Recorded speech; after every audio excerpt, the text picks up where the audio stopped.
नमस्कार दोस्तों, मैं अखिलेश कुमार संगम जीएस एकेडमी में आप लोगों का स्वागत है। हम लोगों का जो टॉपिक है शिक्षण है, जो बाल विकास से संबंधित है। और इसमें हम लोग जो पढ़ेंगे शिक्षण के उद्देश्य देखेंगे, उसके अर्थ देखेंगे और उसके चरण को आज जानने का प्रयास करेंगे। आप लोगों को क्या करना है कि अपना नोट्स में इसको नोट कर लीजिएगा आपके, और यहाँ से एक प्रश्न आपका बनता ही बनता है। तो शिक्षण में आपके जो प्रश्न बनते हैं उसके चरण से भी पूछ सकता है, या शिक्षण को किसने कितने भागों में बाँटा उससे पूछ सकता है, या उसके उद्देश्यों को पूछ सकता है। ठीक है? तो यहाँ से आपका किसी भी तरह एक प्रश्न बनाता है, और आप जो सिलेबस उठा के देखेंगे तो सिलेबस में आपके स्पष्ट रूप से लिखा हुआ है। तो हमको क्या करना, नोट्स बनाना है, उसको रिवीजन करना और जाके पुराने जो प्रैक्टिस सेट आए प्रीवियस ईयर के क्वेश्चन हैं उनको जाके करना है। तो वहाँ से आप देखेंगे कि आपके क्वेश्चन को क्या होता है कि आपके क्वेश्चन बनना शुरू हो जाएंगे। तो सबसे पहले हमको जानने का क्या जानेंगे, तो शिक्षण होता क्या है। तो शिक्षण क्या है कि सीखने सिखाने या पढ़ने पढ़ाने की एक प्रक्रिया है। ठीक है? तो उसी को क्या कहते हैं, शिक्षण कहते हैं। तो अगर शिक्षण का अर्थ हम लोग देखा जाए तो क्या होता है, पढ़ने पढ़ाने की प्रक्रिया है। ये तो बोलचाल की भाषा में हो जाता है, लेकिन अगर इसको एक परिभाषा पूछता तो है नहीं, इसका परिभाषा आपसे पूछा नहीं जाएगा, लेकिन आपको जानना जरूरी है। ठीक है? तो पहला हम लोग पॉइंट क्या इसमें लिखेंगे,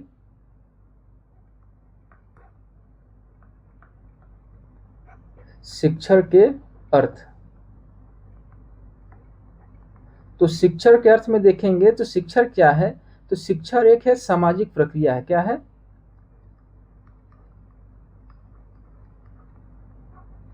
शिक्षण एक सामाजिक प्रक्रिया है।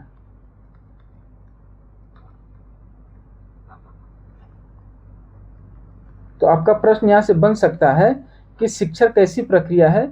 तो क्या कहेंगे आप, शिक्षण एक सामाजिक प्रक्रिया है जिसमें क्या करते हैं, जिसमें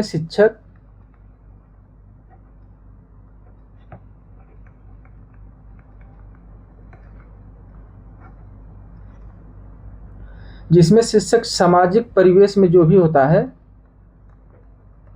जिसमें शिक्षक सामाजिक परिवेश में पारस्परिक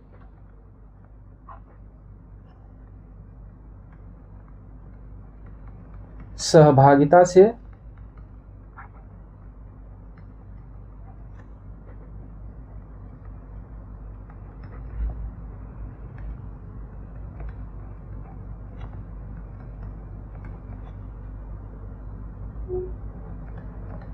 अपने छात्रों तक अपने ज्ञान, कौशल व दक्षताओं को पहुंचाने का प्रयास करता है।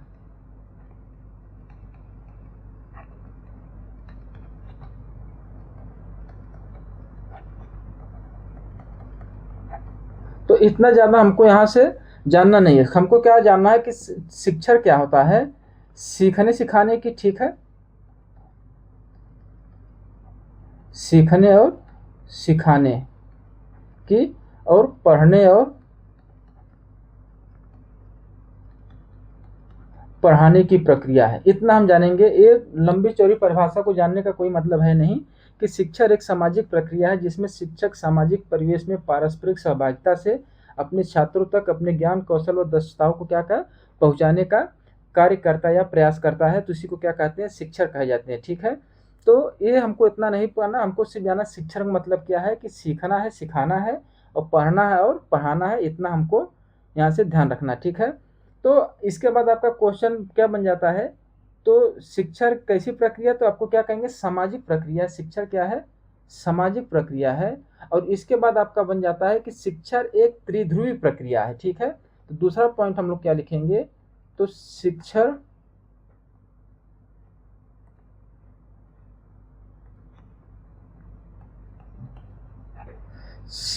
एक त्रिध्रुवी त्रिध्रुवी भी होगा आपका और द्विध्रुवी भी होगा। तो इसको किसने किसने कहा, यहां से आपके प्रश्न बनते हैं। तो शिक्षण एक त्रिध्रुवी प्रक्रिया है। ठीक है? तो इसको देखेंगे कैसे है। तो त्रिध्रुवी प्रक्रिया में मतलब कौन कौन से आएंगे, तो इसको एक डायग्राम के माध्यम से हम लोग समझ लेते हैं कि त्रिध्रुवी प्रक्रिया अगर एक कह रहा है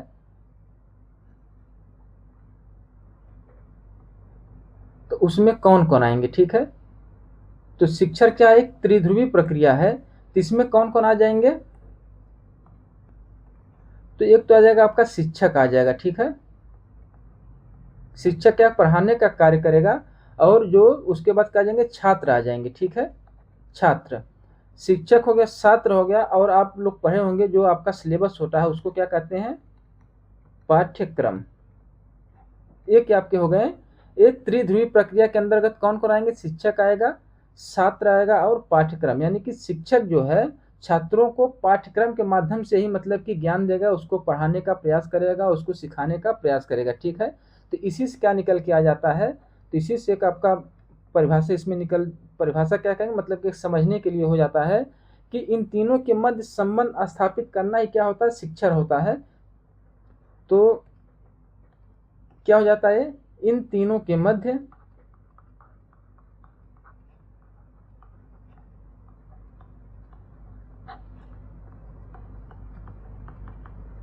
संबंध स्थापित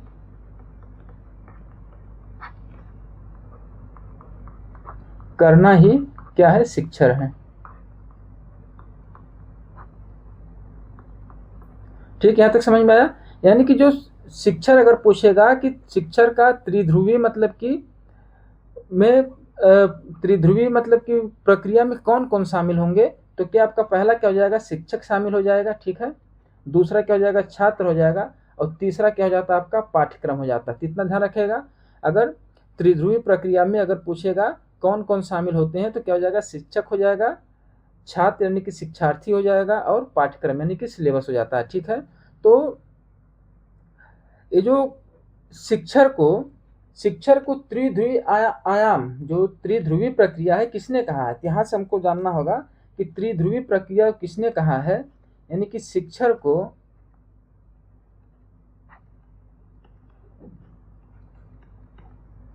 त्रिध्रुवी प्रक्रिया,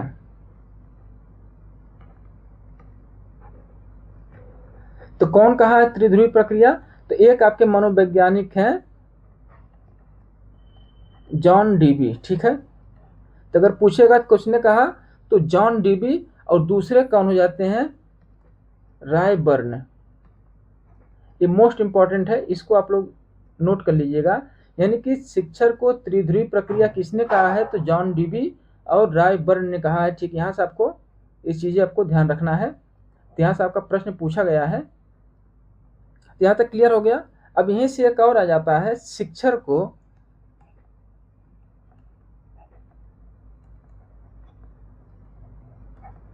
द्विध्रुवी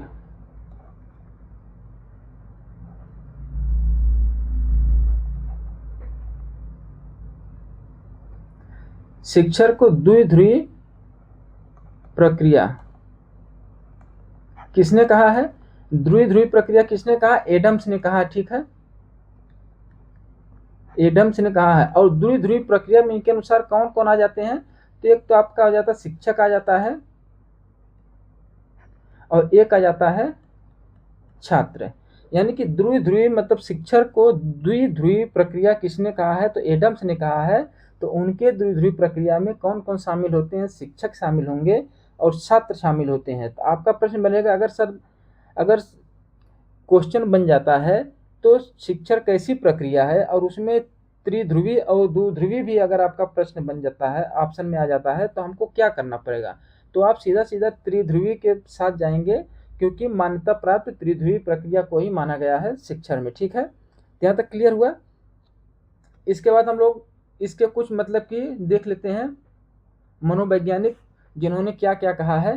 तो सबसे पहले हम लोग लेते हैं याकम और सिम्पसन को। ठीक है, याकम व सिम्पसन के अनुसार। ठीक है,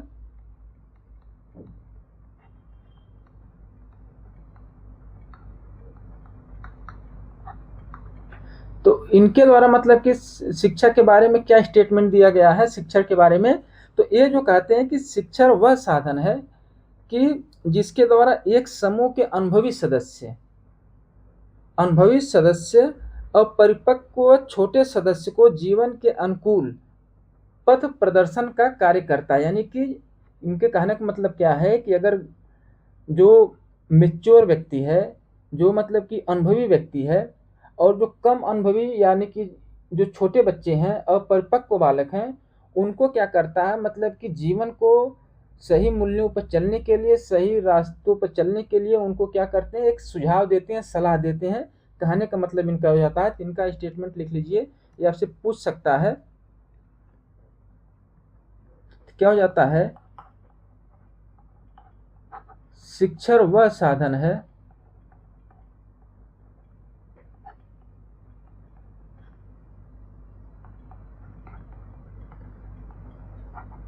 जिसके द्वारा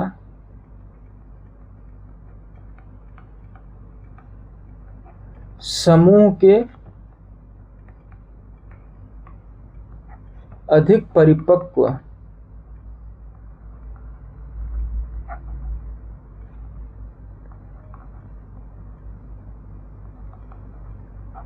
सदस्य का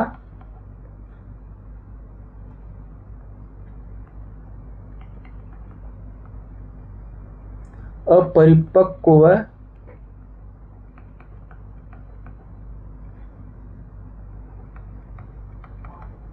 छोटे सदस्य का जीवन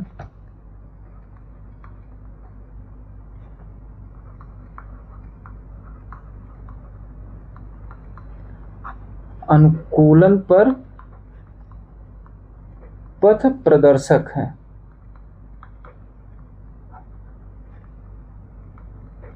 यानी कि कारण जो परिपक्व सदस्य है, अपरिपक्व छोटे सदस्य को जीवन के उसके अनुकूलन पर क्या होता है, एक मार्गदर्शक का कार्य करता है। ठीक है।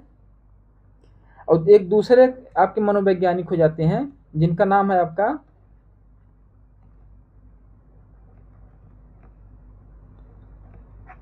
जेम्स ए थाइन।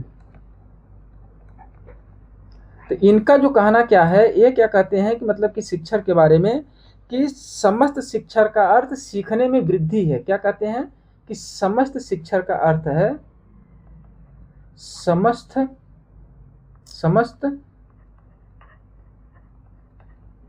शिक्षण का अर्थ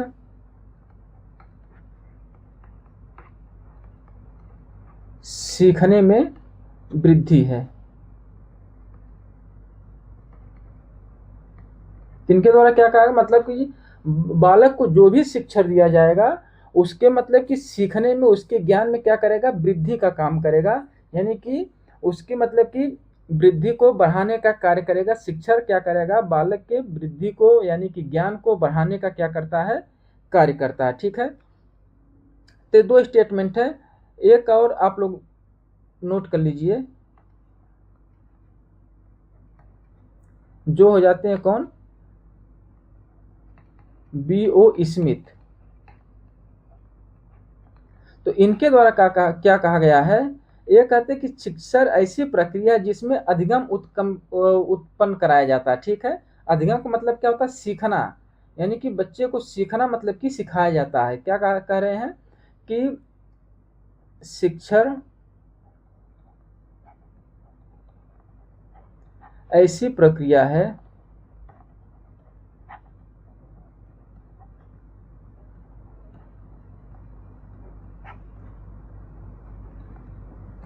जिसमें अधिगम उत्पन्न कराया जाता है।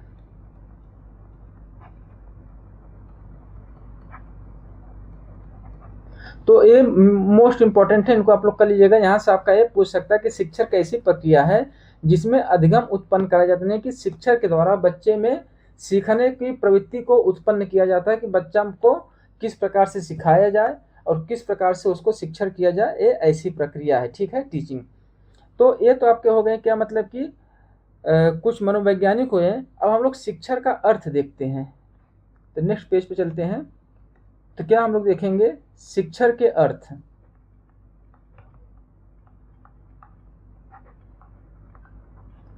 तो शिक्षण के अर्थ को हम लोग इसको दो भागों में बांटेंगे। ठीक है।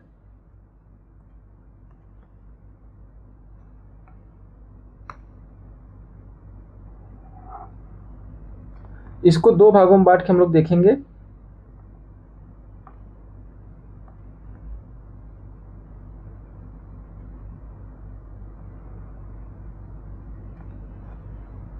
एक तो इसका हम लोग देखेंगे संकुचित अर्थ, ठीक है।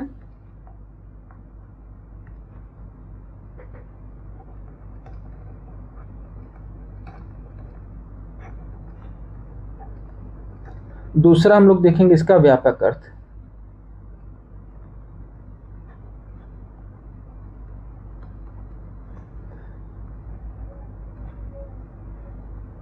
तो संकुचित अर्थ कहने का क्या मतलब है कि बालक जो भी कुछ सीखेगा वो विद्यालय के माध्यम से सीखेगा, ठीक है।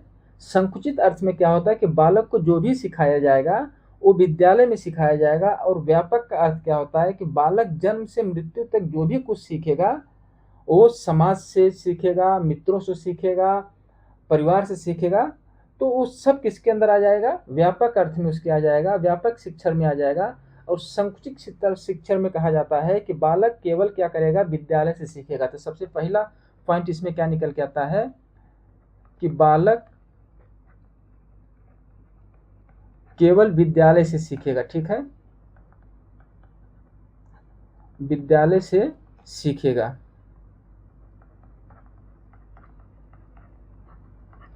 तो कहने का क्या मतलब कि बालक विद्यालय से मतलब जो भी कुछ उसको सिखाया जाएगा, जो भी उसको पढ़ाया जाएगा, वो कहाँ सीखेगा? विद्यालय से ही सीखेगा। इसका संकुचित अर्थ में आ जाता है। और बालक को जो ज्ञान और परामर्श भी दिया जाएगा इसी में दिया जाएगा, मतलब कि संकुचित अर्थ में होता है, ठीक है। तो बालकों को परामर्श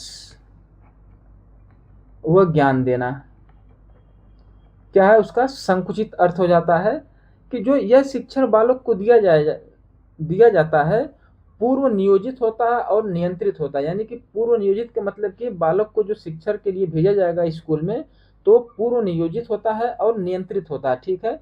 उसका समय निर्धारित होता है, उसका स्थान निर्धारित होता है, उसका विद्यालय निर्धारित होता है, और उस विद्यालय में पढ़ाने का उद्देश्य भी निर्धारित होता है। यहाँ तक आप जानने का प्रयास करिएगा, ठीक है। तो जो शिक्षण बालक को दिया जाएगा, तो शिक्षण कैसा होगा? तो पूर्व निर्धारित होगा, वह नियंत्रित होगा, ठीक है। और इसी में क्या हो जाएगा? इसी में अगर हम लोग देखेंगे तो शिक्षक जो बालक को शिक्षण दिया जाएगा तो स्थान उसमें क्या होता है? निर्धारित होता है, ठीक है। तो स्थान निर्धारित होगा इसमें, और समय निर्धारित होगा, और उसका उद्देश्य भी क्या होता है? उद्देश्य भी क्या होता है? निर्धारित होता है, ठीक है। उद्देश्य मतलब कि किस प्रकार को उसको शिक्षा दी जाएगी, मतलब कि प्राइमरी तक किस प्रकार की शिक्षा दी जाएगी, प्राइमरी से ऊपर उसको किस प्रकार से शिक्षा जाए, ये सब क्या होता है? संकुचित अर्थ में, शिक्षण के संकुचित अर्थ में आ जाता है। और जो मतलब कि उसके विकास में महत्वपूर्ण रोल अदा करता है, ठीक है। तो इसमें देखेंगे बच्चे को एक औपचारिक तरीके से भी शिक्षा दी जाती है, जैसे वस्तुओं को दिखाकर भवन दिखा दिया जाएगा, या विद्यालय दिखा दिया जाएगा, या बाइक दिखा दी जाएगी। तो उस प्रकार से में दिखा के भी इसमें क्या होता है? शिक्षा दिया जाता है। और व्यापक में अगर हम देखेंगे तो जो बच्चा मतलब कि जो आप जन्म से लेके मृत्यु तक जो भी आप सीखते हैं वो क्या होता है? वो व्यापक शिक्षा के अंतर्गत आता है। तो जन्म से लेके मृत्यु तक आप कहाँ सीखेंगे? दोस्तों से सीखेंगे, परिवार से सीखेंगे, समाज से सीखेंगे, टेलीविजन से सीखेंगे, सिनेमा से सीखेंगे। तो ये सब किस में आ जाता है? शिक्षण के व्यापक अर्थ में आ जाते हैं। तो इसको भी आप लोग नोट कर लीजिए। तो इसमें क्या हो जाता है? मनुष्य के जीवन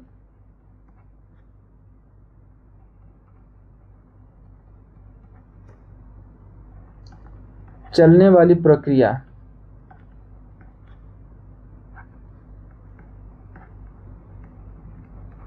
जिसके अंतर्गत, तो वह कैसे कैसे सीखेगा? सभी व्यक्तियों से सीखेगा। हम क्या करें अभी कि सभी व्यक्तियों से सीखेगा, समाज से सीखेगा,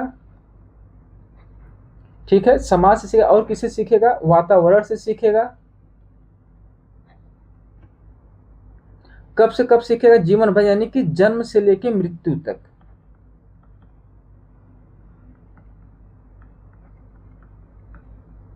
जन्म से लेके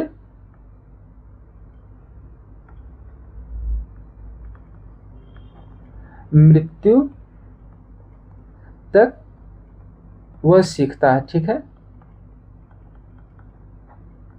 तो इसी को क्या कहते हैं, क्या है, शिक्षा का क्या हो जाता है, ये व्यापक अर्थ हो जाता है। यानी कि जन्म सीधा सीधा समझेंगे, क्या समझेंगे कि संकुचित में आपको जानना क्या है कि बच्चा जो विद्यालय से सीखेगा, जो विद्यालय में उसको सिखाया जा रहा है, और व्यापक में क्या करेंगे कि जो मनुष्य जीवन भर मतलब कि जन्म से लेकर मृत्यु तक जिस जिस माध्यम से भी कोई भी साधन हो सीखने का, वहां से सीखेगा, तो क्या हो जाता है, शिक्षा का व्यापक अर्थ हो जाता है। ठीक है, तो शिक्षा के अर्थ को भी आप लोग समझ लिए। अब इसके बाद हम लोग देखते हैं शिक्षा के मतलब कि चरण देख लेते हैं। ठीक है, नेक्स्ट हम लोग देखते हैं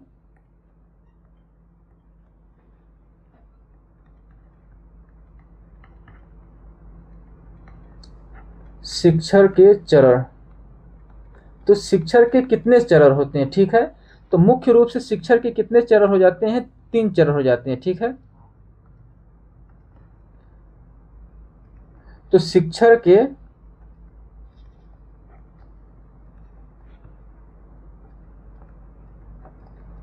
मुख्य रूप से 3 चरण होते हैं।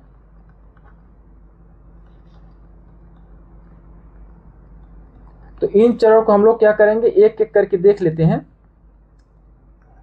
तो पहले में आपका क्या हो जाता है, स्मृति स्तर। ठीक है, क्या हो जाता है,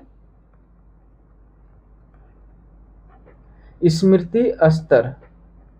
तो स्मृति स्तर में अगर हम लोग देखा जाए तो इसी को क्या कहते हैं, अंग्रेजी में अगर जानना तो मेमोरी लेवल। ठीक है,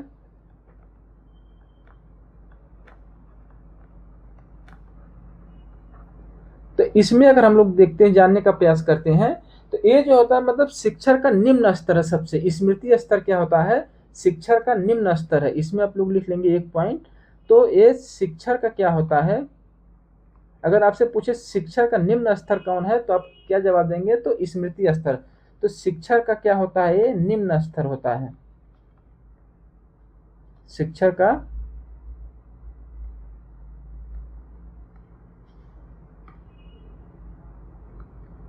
निम्न स्तर है। ठीक है, और इस प्रकार का शिक्षा कहाँ पर दिया जाता है, तो प्राथमिक स्तर पर। ये स्मृति स्तर के द्वारा शिक्षण कहाँ पर दिया जाएगा, तो ये प्राथमिक स्तर पर। ठीक है, यानी कि प्राथमिक विद्यालय में, प्राथमिक विद्यालय में कहिए या प्राथमिक स्तर पर कहिए। और इसमें किस प्रकार की शिक्षा पर जोर दिया जाता है, इसमें रटने के, यानी कि बच्चों को रटाने का प्रयास किया जाता है। उनको गिनती रटाई जाती है, उनको पहाड़े रटाए जाते हैं, टेबल रटाए जाते हैं, ABCD रटाई जाती है। यानी कि ये किस पर आधारित होता है, तो रटने पर आधारित होता है।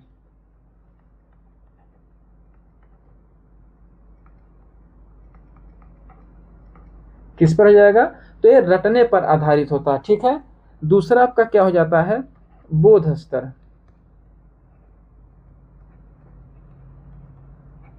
यानी कि इसको क्या कहेंगे, अंडरस्टैंडिंग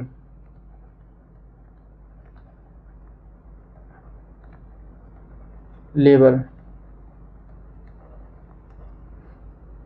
तो अंडरस्टैंडिंग लेवल में अगर हमको देखना है तो ये समझ पर आधारित होता है। किस पर आधारित होता है, यानी कि समझ पर आधारित होता है।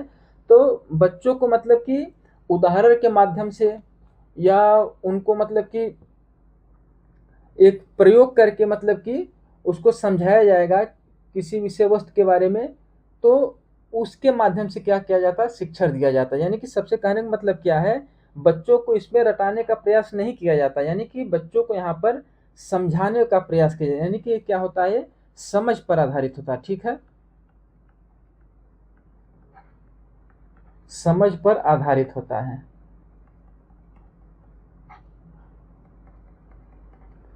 तो बोध स्तर क्या हो जाता है, समझ पर आधारित होता है। ठीक है, तीसरा आपका क्या हो जाता है, चिंतन स्तर, मोस्ट इंपॉर्टेंट है।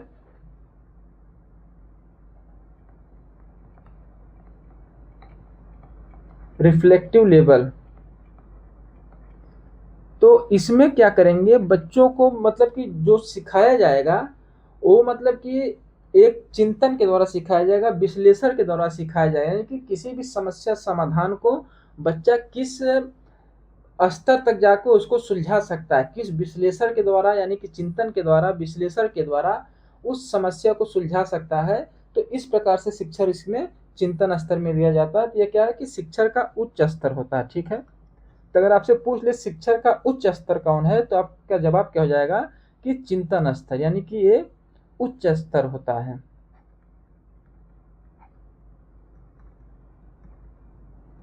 तो इसमें वही है कि इसमें समस्या का समाधान जो होता है विश्लेषण और चिंतन के माध्यम से कराया जाता है। ठीक है, कोई समस्या बालक के सामने रखी जाती है एक केस स्टडी के टाइप से, तो उसमें कहेंगे बच्चों इसका मतलब कि समस्या का समाधान कैसे किया जाएगा, तो उस हिसाब से उनको विश्लेषण किया जाएगा, खंडों खंडों में तोड़ा जाएगा, उस पर उनको चिंतन करना सिखाया जाएगा, किस वे में उसको आपको सोचना है और इसकी समस्या का समाधान किस प्रकार से करना है, ये सब किस में आ जाता है, चिंतन स्तर में आ जाते हैं। ठीक है, तो शिक्षण के उद्देश्य हम लोग देख लेते हैं।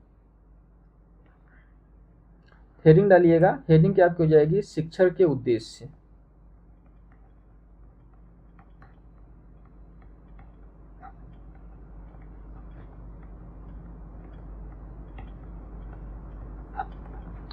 तो शिक्षण के उद्देश्य में कि शिक्षण का उद्देश्य क्या होता है, तो शिक्षण का सबसे मुख्य उद्देश्य जो होता है बच्चों का सर्वांगीण विकास करना। ठीक है, तो सबसे मुख्य उद्देश्य क्या हो जाएगा, सबसे मुख्य उद्देश्य क्या हो जाता है, ये बार बार आपसे पूछा जाएगा। तो बच्चों का क्या हो जाता है,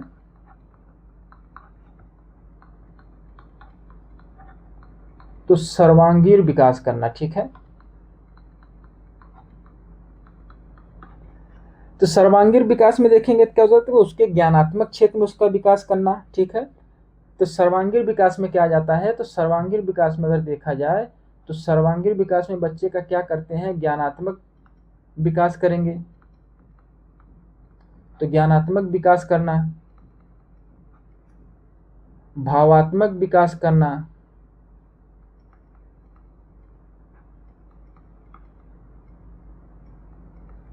मनोगत्यात्मक विकास करना। ठीक है,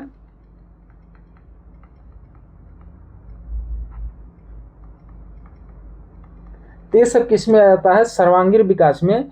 सामाजिक विकास, उसका नैतिक विकास, ये सब जितने भी विकास की प्रक्रिया चलेगी उसी के अंदर किस में आ जाएगा, ये उसके उद्देश्य में आ जाएंगे, सर्वांगीण विकास के अंतर्गत ही इसको गिना जाएगा। ठीक है, तो सीखने की प्रक्रिया जो बालक को मतलब कि जिस शिक्षण के माध्यम से सिखाने का प्रयास किया जाता है, तो बालक के लिए कैसी होनी चाहिए, बाल उपयोगी होनी चाहिए, रुचिकर होनी चाहिए, आनंदमयी होनी चाहिए। ठीक है, तो जिससे क्या करेंगे, बालक के व्यवहार और उसके स्मृति स्तर यानी कि बोध को बढ़ाने का प्रयास किया जाएगा, किसके माध्यम से, शिक्षण के माध्यम से। तो इसमें आप क्या लिख लेंगे दूसरे पॉइंट में, तो सीखने की प्रक्रिया बाल उपयोगी,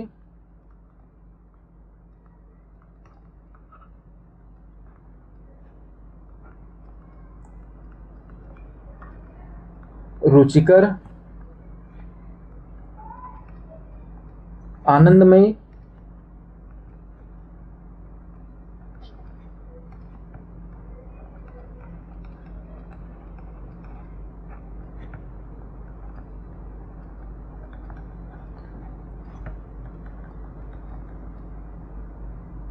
व्यवहारिक, व्यवहारिक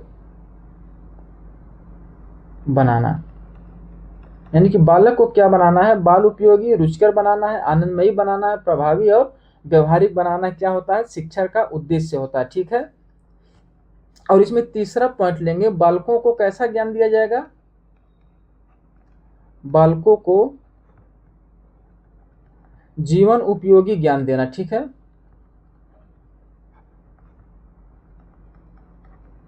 ये भी क्या होता है, शिक्षण का क्या है, उद्देश्य है। ठीक है, तो और इसमें करेंगे विद्यार्थियों को जो आपको सिखाएंगे, यानी कि जो सिखाएंगे उसको सीखने के लिए उसको क्या करेंगे, प्रोत्साहित करेंगे, उसको हतोत्साहित नहीं किया जाएगा, यानी कि उसके व्यक्तित्व क्षमताओं का भी विकास करेंगे, इसके अंदर उसकी कुशलताओं का भी विकास करेंगे। तो ये सब क्या होता है, शिक्षण के उपयोगी उद्देश्य हैं।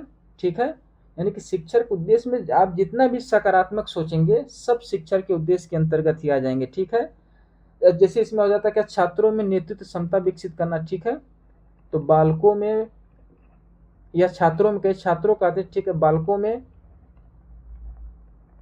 नेतृत्व क्षमता विकसित करना।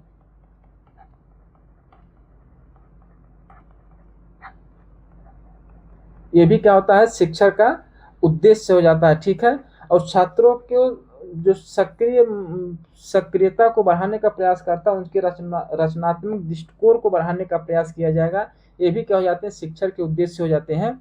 और छात्रों को स्वच्छता के बारे में मतलब क्या है, सिखाना, जिससे क्या हो कि आसपास मतलब कि गंदगी कूड़े कचरे इकट्ठा न रहने दिया जाए, जिससे हमारे स्वास्थ्य पर प्रभाव पड़ेगा। गंदगी वहाँ फैलेगी तो हमारे क्या होगा, परिवेश या वातावरण गंदा होगा, वातावरण गंदा होगा तो हमारा स्वास्थ्य भी गड़बड़ होगा। इन सब के बारे में क्या किया जाता है, शिक्षण दिया जाता है। ठीक है, तो ये तो हमारा टॉपिक क्या था, मतलब कि शिक्षण। इसमें हम लोग क्या पढ़े, शिक्षण के अर्थ पढ़े, उद्देश्य पढ़े, उसके चरण पढ़ते हैं।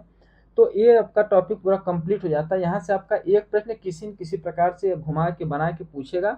तो सबसे पहले हमको यहाँ से जानना क्या है, तो शिक्षण में हम लोग सबसे पहले क्या देखें, मतलब कि शिक्षण क्या होती है, एक सामाजिक प्रक्रिया होती है, जिसको मतलब कि त्रिध्रुवी प्रक्रिया के अंतर्गत बांटा गया है। तो त्रिध्रुवी प्रक्रिया में कौन कौन शामिल हो जाएंगे, तो शिक्षक हो जाएगा, छात्र हो जाएंगे और पाठ्यक्रम हो जाएगा।